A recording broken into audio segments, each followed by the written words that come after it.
Let's find all solutions for x, given that x dot x dot x is equal to x plus x plus x. Well, in mathematics, dot also means multiplication. So that means this is x times x times x, which gives x cubed equal to x plus x is 3x. You know what most students will do? Well, they'll say this x cubed, just as this is x dot x dot x, meaning taking us back to the original question, equal to 3x, and they'll have to cancel this. Some won't even do that. Some will have to do something like this.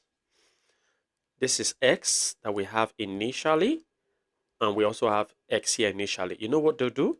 They'll have to divide both sides by x so that x cancels out from both sides, leaving the left-hand side to be x squared equal to 3. Now, when you do this, you are actually saying that the value of x is not 0 since you are dividing both sides by x. But that is not the case. Well, in this solution, x can be negative, positive, and even 0. So we don't leave out 0. So this is a wrong approach in solving this question. So how do we go about it? Now, instead of dividing both sides by x, all we have to do will be for us to move this 3x to the left-hand side. So we have x cubed. As 3x crosses to the left, it becomes minus 3x equal to, now we have 0 remaining on the right. Now notice that x is common, so we can factor out x, open bracket. Now x cubed divided by x is x squared minus 3x divided by x is 3. And this is equal to 0. So we have two cases here. So we say x is equal to 0 or x is, okay, that is x squared minus 3 is equal to 0. Now we can see that we've got a solution for x, that x is equal to 0. You don't want to miss this. Now to get other values of x, we have to move negative 3 to the right hand side so that we have x squared to be equal to, as negative 3 crosses to the right, it becomes positive 3. Now to get rid of this square, we just have to take the square root of both sides. So taking the square root of both sides, on the right we put plus or minus the square root of. Now notice that the square root cancels out the square, leaving behind x to be equal to plus or minus the square root of 3. So there are actually two values of x from here, which are, the second value is the positive square root of 3, while the third value is the negative square root of 3. So these are the three solutions for this equation. Now let's check to see whether our solutions are correct. Now starting with our first value of x, which is x equal to 0, when I substitute that here, I have 0 times 0 times 0 equal to 0 plus 0 plus 0. This is actually easy. 0 times 0 is 0. On the right hand side, when I add three zeros, I'm still going to get 0. So this is a solution.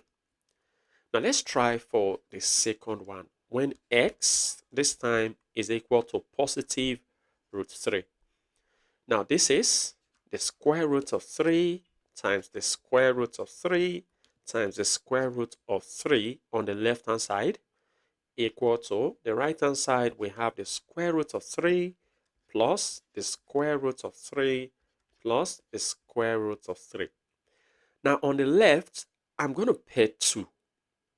So when I do this, the square root of 3 times the square root of 3, it means writing the square root of 3 raised to the 2 times, this is square root of 3. That is an easy way. So this is equal to, now on the right, square root of 3 plus square root of 3 plus square root of 3 is 3 root 3. Now notice that on the left, this square cancels out the square roots, leaving behind 3 times the square root of 3 equal to 3 root 3. And when you multiply, 3 times the square root of 3 is 3 root 3. And this is equal to the right-hand side, 3 root 3. So we can see that x equal to the positive root 3 is also a solution for x. Now what about when x, this time, x equal to negative root 3? We have to be careful with this one. It is also very easy.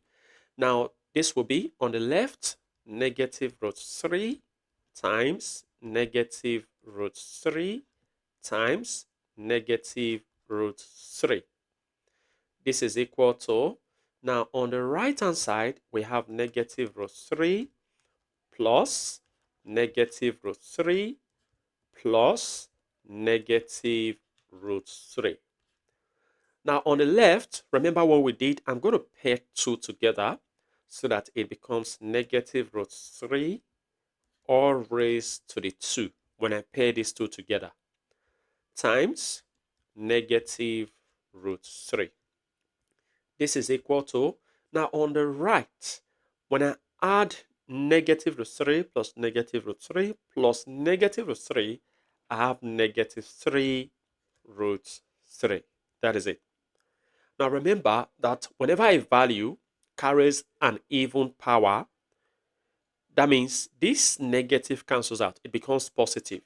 So this square cancels out the square root. So leaving behind 3 times negative root 3 on the left-hand side.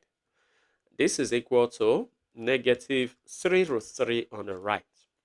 Now when I multiply 3 times negative root 3, I get negative 3 root 3 to be equal to negative 3 root 3. So the left-hand side is also equal to the right-hand side, which means our x equal to negative root 3 is also correct. Well, feel free to share your ideas in the comment section below. And if you enjoyed this video and have learned something from this video, go ahead and give this video a thumbs up. Subscribe if you haven't. Turn on the notification bell so you don't miss my upcoming videos. And like I always say, until next time, take care.